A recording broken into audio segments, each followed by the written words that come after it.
While today there are 308 seats in Parliament, only 68 are held by women. It's archaic, and I think our country is suffering as a result. I just think we would make better decisions as a country if we had a fair representation of the citizens of our country. Meet Peggy Nash, feminist, union negotiator, and former member of Parliament.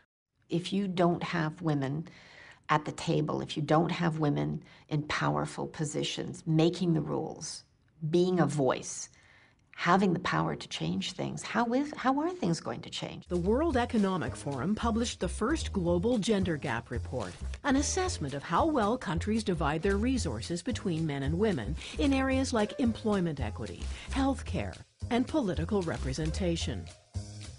That year, Canada ranked number 7 among the countries with the best track record. Number 1 was Sweden.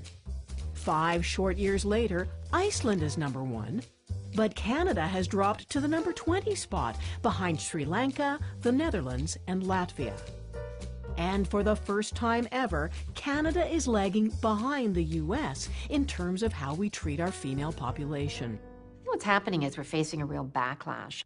You know, we have to expect it, not accept it, but we have to expect it. And so you kind of regroup and figure out what your next strategy is going to be to move forward.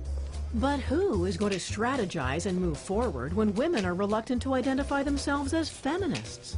When we started pushing as women in the union for women's programs, there were men who said, "You're just dividing the union. You're splintering the union. You're going to weaken the union." And we said, no, there are common goals amongst all working people, but there are some particular goals that women have. We're not splintering the union. We're building it and making it a stronger movement. Don't have men at our women's conferences, but they can certainly be an ally and a supporter.